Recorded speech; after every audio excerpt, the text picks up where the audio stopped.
Paano nga ba i-deactivate ang GCash card natin sa ating GCash account? So okay guys, ang gawin nyo lang, punta lang kayo sa GCash application nyo sa inyong mobile phone at dito sa inyong GCash homepage, okay? At ilagin nyo yung inyong password or PIN. Once na nailagin nyo na, nandito na kayo sa inyong homepage, punta lang kayo dito sa view all at hanapin nyo dito sa baba yung manage section. At dito sa manage section, makikita nyo yung card. Okay, tap nyo lang yung card. Puntahan nyo lang yung card doon sa manage section. At dito sa GCash card, makikita nyo dito yung mga card na nakakonect sa ating GCash account. So, meron ako dito dalawa. Yung isa active na. So, meron nga pala ako dito tutorial about dito kung paano i-link yung GCash card. At itong GCash Mastercard natin, ito yung luma at expired na. So, paano nga ba siya i-deactivate? Okay, ang gawin nyo lang, tap nyo lang itong GCash card na gusto nyong i-deactivate at may magpapop up dyan. So, expiring GCash card. So, pagka malapit na expire, so makikita nyo dito sa pop-up. So, pag wala namang nag-pop up, so diretso agad kayo doon sa kasunod. So, dito sa pop-up, tap nyo yung later.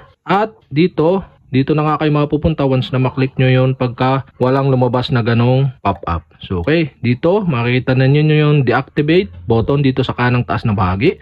Gawin nyo lang, tap nyo lang yung deactivate button at may magpapop up. So, permanently deactivate card. So, your GCash card will be permanently deactivated and unlink from your account. So, are you sure you want to continue? Kaya ang pipiliin nyo lang dito is, yes, deactivate it. So, okay, permanently na siyang ma-deactivate at hindi na ninyo magagamit yung card nyo dun sa inyong GCash account. So, pwede din ito doon sa mga hindi pa expired. So, ang atin expired na ngayong 1 or May 31 at ngayong 1 darating is hindi na magagamit. So, expired na siya. So, pwede pa siyang gamitin ngayong araw na to. So, okay, paano nga ba siya hindi na siya gamitin? Halimbawa, hindi pa expired yung inyo at mga December pa or next month pa. So, pwede nyong i-deactivate anytime. So, ganito lang ang gawin yung procedure.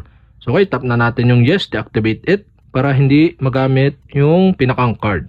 At bago nyo ma-successful na ma-deactivate, so enter your card PIN to confirm deletion. So okay guys, enter nyo dito yung inyong card PIN na yung ginagamit nyo sa pag-withdraw. Yun yung ilalagay dito, yung PIN ng inyong card. So okay guys, after nyo mailagay, tap na natin yung next button sa baba. At okay guys, card has been deactivated. Another pop-up. So tap na natin yung okay button. Yan guys, para ma-successful na ma-deactivate yun. Guys, makikita nyo, wala na yung isang card. Ibig sabihin, deactivate na siya at hindi na siya connected sa ating account. So, ito na lang isang natitira. So, okay guys, ganun lang kadali mag-deactivate ng GCash card sa ating GCash application. Okay guys, sana nakatulong itong video na to at kapag may mga katanungan kayo, mag-comment lang kayo below at kapag hindi ko pa kayo subscriber, mag-subscribe lang kayo sa aking YouTube channel. I-click nyo lang ang subscribe button at ang bell para updated kayo sa mga video tutorial like this. Okay, salamat sa panonood.